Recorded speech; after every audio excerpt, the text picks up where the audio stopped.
Uh, Hi everyone. I'm going to be doing my speech on sugar shock, or they refer to it as hypoglycemia, and I do want to do this on that because my father had this issue.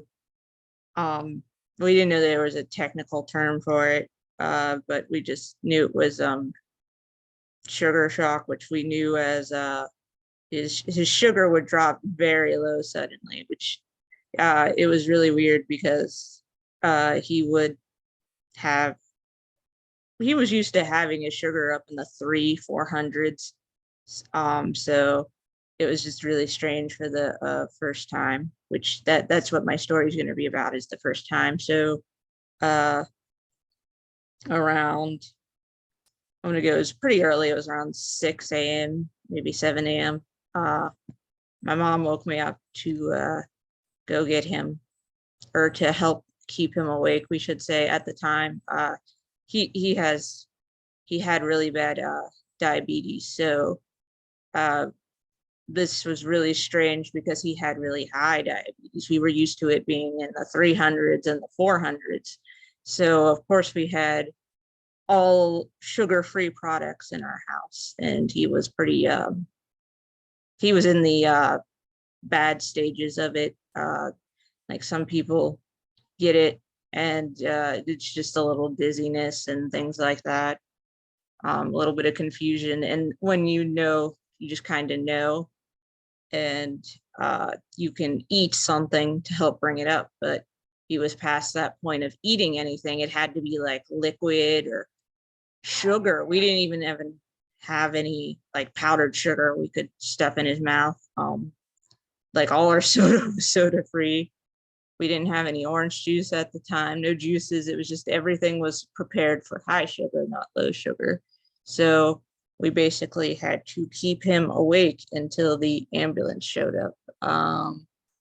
That's another reason why I'm, doing my speech on this. I think everyone should know how to deal with this if it were to happen to somebody else, or somebody, in their family. Hopefully not, but it can happen anywhere for these people. But yeah, it was down to, I think, 36 sugar, which, zero is bad.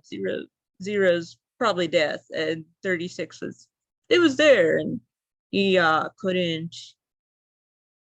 compose himself, and he kept trying to fall asleep. And the moment they fall asleep, um that that's really bad. That could be stroke or seizure levels, and that was the one thing we were trying to avoid. So we were beating the crap out of him, not but slapping him. We slapped his belly a lot. We shook him a lot to keep him awake, and he was so mad. He kept looking at me like, why are you doing this to me? And I'm like, you're confused. And I kept like yelling at him to stay awake, and he like yelled back like, I'm tired. And like, don't do that. And I just yelled back at him, and I'm like, you're not going to remember this conversation anyways. And he just kind of looked at me like, what? And you know uh but yeah, it's just really weird because you got to keep him awake. And his hands are all over the place. I don't even know if he knew where he was. But it was really, really sucky because we live about 15 minutes away from anything that's like the hospital and that.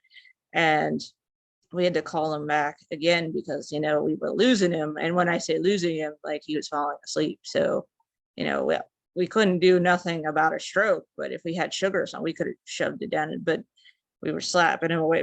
We called them back and was like, we are losing him. Like, where the heck is your ambulance? I could have been there quicker. I'm a famous speeder. And then the ambulance finally showed up, and they had like this toothpaste stuff, which I hope I never have to eat. It's just like sugar, and it's in like a toothpaste bottle, and they just squeezed it into his mouth.